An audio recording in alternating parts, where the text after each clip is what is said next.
I'm going to remarry, so you should divorce me. I will give you the house, but the money and the high-class car are mine.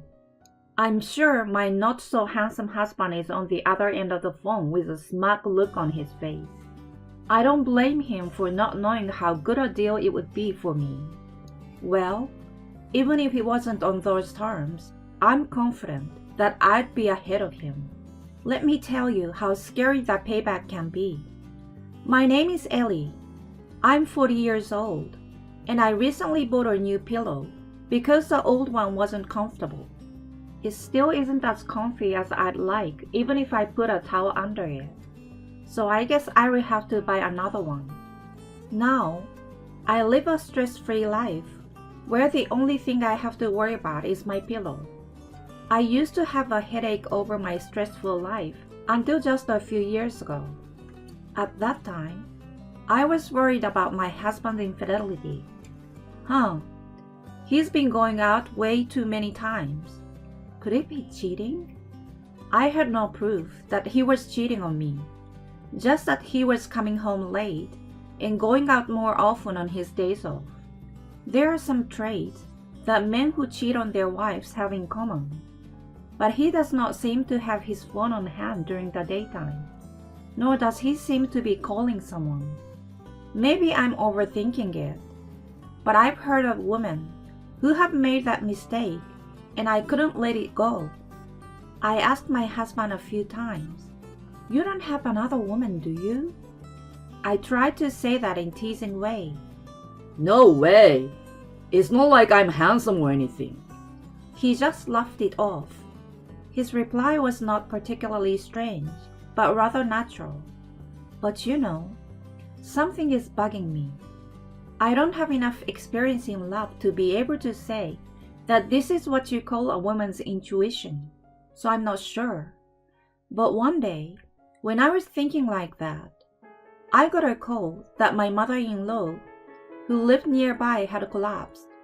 It seems that she suddenly collapsed while shopping and was rushed to the hospital, and that she had a hemorrhage that was too severe. My husband was at work when the call came in. I went to the hospital alone. My husband's workplace does not allow him to look at his cell phone while he is at work. He would have noticed it during his next lunch break, and he would have come to me because of the situation, I thought. When my husband called me during his lunch break, he said, "I'm busy today, so I can't come no matter what." Although it was a very busy time of the year when his father got ill, his boss told him, "You can visit him whenever you want." In fact, my husband went to the hospital all the time. It has been less than 3 years since then, so why can't he come visit her this time? I haven't heard that his boss has been replaced. There were many times when he came home late, but he went out for dinner with his colleagues or something. He never seems to be busy with such things before. My mother-in-law collapsed, but my husband didn't go to visit her. Why is he so busy at such an important time? I'm a little bothered because I suspected that my husband was cheating. I can't help but feel sorry for my mother-in-law, though it can't be helped if it's work. In the end, my mother-in-law spent many days unconscious on the bed. During that time, I went to the hospital often, but my husband never once showed up. "So you're just gonna leave everything to me?" my husband said. She's unconscious and wouldn't be able to understand what I'm talking about. So what's the point? "But it might make a difference if you just talk to her." That's just a superstition. They can hear you, you know. He just laughed at me. "You never know unless you try. We haven't been in a coma ourselves, so we don't know, right?"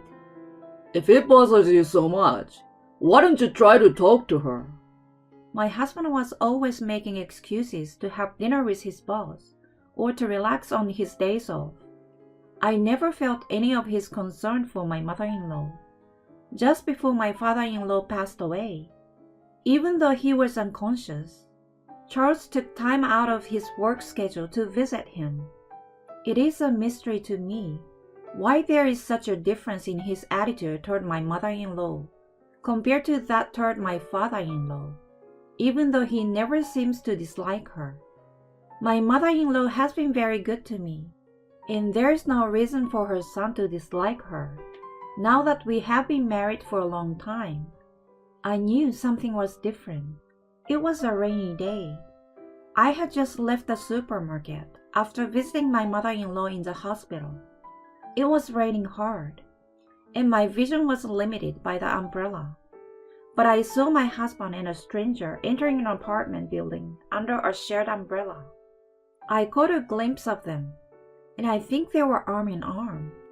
I was shocked to see him walking with his mistress on the way home from the hospital, that I was a little stuck there. I knew he was cheating on me. I regretted not having a camera. I could have used the evidence to my advantage, but the fact that he never went to his mother, and instead went to the woman's house with such enthusiasm, the word filthy popped up in my mind. I am filled with anger, rather than sadness or frustration. I would question my husband with all the evidence I could muster. That's what I thought. But 2 days later, I received a call from the hospital that my mother-in-law had passed away. It had been a month and a half since she was hospitalized, and she had been on a mend for a while, but the shock was too much. After witnessing my husband's affair, I felt as if I didn't want to talk to him. But just as I was trying to be a proper couple with him in front of my mother-in-law, he said to me, "I can't go to the funeral." "What?" I couldn't believe my ears when my husband said that. "She's your own mother, isn't she? Why are you being so cold? Your mother is dead." As much as I'd love to go, I have to go to work. "Liar! You're going to that girl's place anyway, aren't you?" I held my mouth without thinking. I was going to pretend as if I didn't know about the affair yet. I was so angry that I ended up bursting it out. "What? You knew?" "Yes, she's more important than a dead parent. This is an important time indeed." "What the hell? That's disgusting!" I got angry and slapped my husband, crying. He sighed in disapproval and said, "I'm going to work." He heads for the door with his bag in his hand. I have so many things to say, and I want to grab my husband by his shirt and yell at him. But I was so frustrated and angry that I couldn't take a single step. Filthy, irresponsible, selfish, outrageous. I can't stop thinking of all those words. I didn't want to send my mother-in-law off like this, so I tried my best to calm down and wiped away the tears from my eyes, thinking that at least I should send her off properly. I cooled my eyes and went to the funeral. When I returned from the funeral that night, there was no car in the garage, and my husband had not returned home yet. I guess he's probably just relaxing with that girl, thinking that the affair is out in the open. It really pisses me off, remembering my frustration before I left home again. I opened the drawer to put the pearl necklace I was wearing back on the shelf. I realized my bank book was missing. It should be here. I went through the contents to see if I had misplaced it, but there was no sign of it. In fact, the contents were in their usual orderly state, so it couldn't have gotten lost anywhere. The other item, my husband's expensive watch, which I had kept for him, was also missing. He used to wear it when he was entertaining a special guest, to put himself in a good mood. He was not wearing it when he left the house today. I had a bad feeling about this, so I checked the whole house. My husband's backbook was gone, and I found that the clothes in the wardrobe were missing. That meant he left the house during the funeral? I thought he might have gone out to the neighborhood, but he wouldn't take his clothes and run away. I was just about to call when I got a phone call from my husband. Hello? Oh, Ellie. Did you finish the funeral? Huh? If you care about the funeral, you should at least go. Where are you right now? I'm still at work. That's a lie. Don't play dumb with me. Where's my bank book? What? I tried to take it out of the room as gently as possible. But have you already noticed? I was trying to stall you. But if you already found out, I guess I will have to do it. I got my girlfriend pregnant. I need a fresh start. What? I will remarry, so you should divorce me.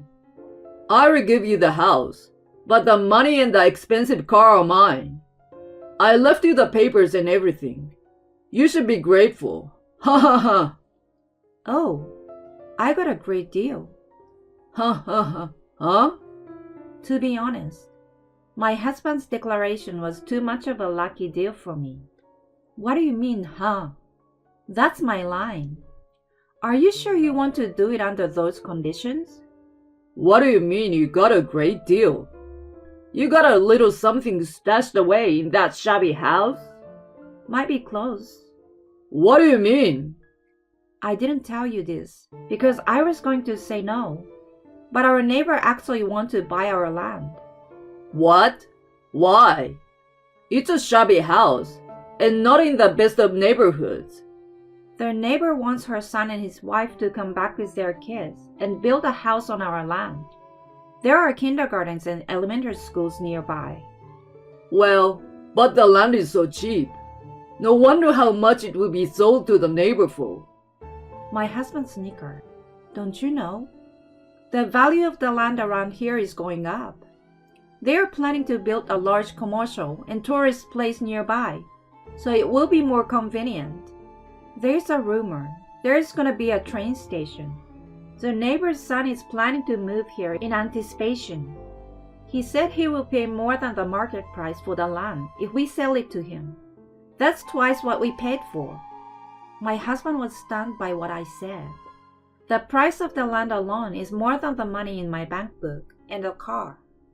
And for the record, I hardly ever drive, and that car isn't even an eco-friendly car, is it?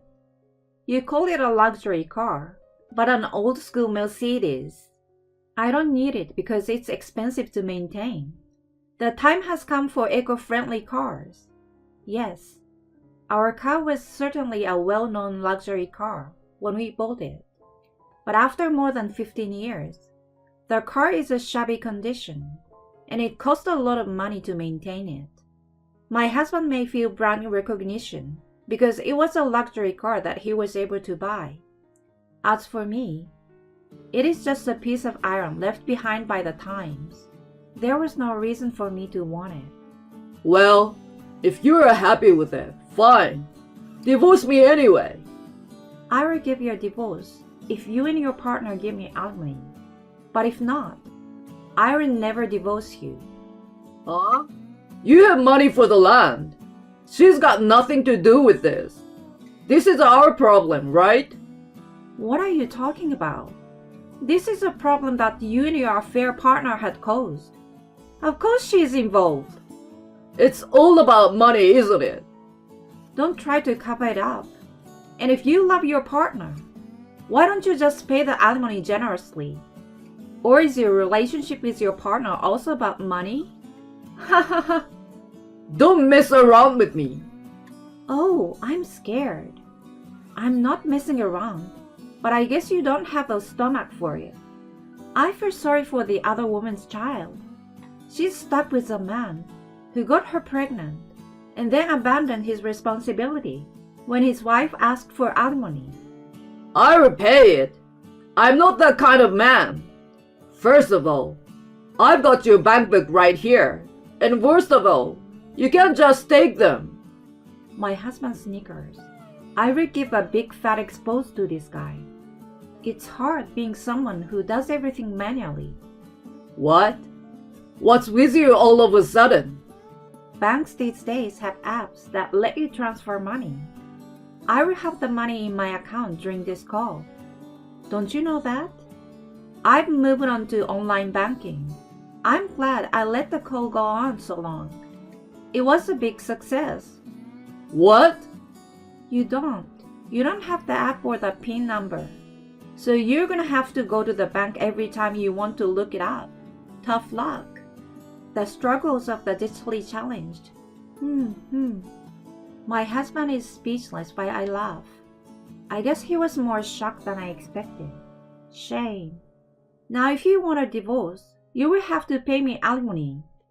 You and your partner. You are kidding. It's true. You're boring for a guy who does such a big thing as cheating on his wife. You should at least say something good. You will pay alimony, right? You want to have a second life with your partner, don't you? Don't tell me you want to stay married to me because you can't afford it. Saying that, I deliberately provoked my husband again and again.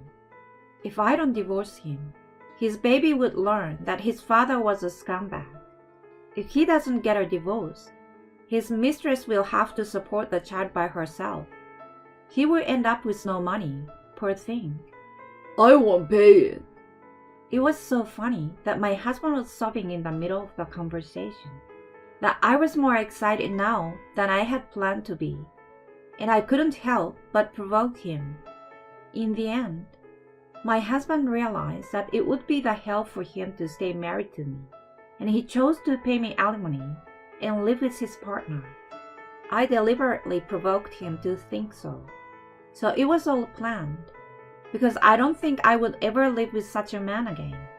And while my husband was sulking, I said, "If you don't want to be called a thief in front of your company, give me back the bank book, because I know where your mistress lives, and I don't care what happens to you."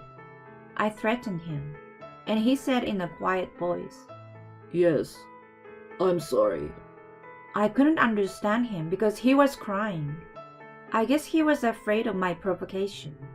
After that, we discussed divorce, and it was decided to demand alimony from both the cheater and my husband. Well, actually, the cheating partner is pregnant and quit her job, so it seems that the husband is going to pay everything for the time being. As a matter of fact, he had proposed to share the property with me for the land.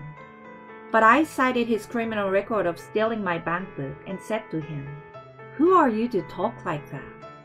I was so hard on him that he gave up. I may have threatened him a little, but since he had a child with another woman and left his own parents to me, I guess I could be forgiven at least this much. My husband, who was supposed to be smiling with pride at having a lot of money and a luxury car, was worried about the fact that even his savings would be dried up in the future. It's hard to be the one who has to pay all the bills, isn't it? I thought about imitating a baby and saying, "Hang in there, Daddy," but decided against it, thinking it would be in bad taste. The cheater was quite nervous, but well, it wouldn't be good if something happened to the baby if I destroyed them too much. I'm so nice. It turns out that my ex-husband often left work after his mother had fallen ill and met with his girlfriend in between. But the company found out. Someone on paid leave saw him and the woman he was having an affair with working together. Due to this, he got a pay cut. There is alimony, money for the kid in the future, moving out of an apartment that's not suited for raising kids, and a whole bunch of other events that cost money. Maybe that's why, when we were discussing about divorce, the woman in me, who had detected his affair at an early stage, said that the couple might not last long because the cheating partner who was present at the meeting seemed a little cold toward my husband. Whether it is true or not is another story. On the other hand, I sold my land and moved to a new place, and now I'm working as an IT school teacher for children. Actually, I had the same job before I got married, so it was easy for me to find a job. I have never raised children myself, but there are so many children here that they all seem like my own. Many of them are shy, but they all love computers. They seem to think of me as someone they can talk about what they like, and they're completely comfortable with me. They are so cute that they come to the places where the instructors gather, even outside the class time. I hope that one day, these children will be in charge of the future of this country. Many of my co-workers are also single, so we all go out together on our days off.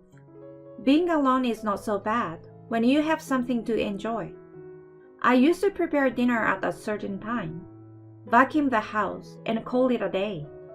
I feel that I'm enjoying the present much more than when I was a housewife. I don't know what will happen in the future, but for the time being, I will enjoy this special luxury.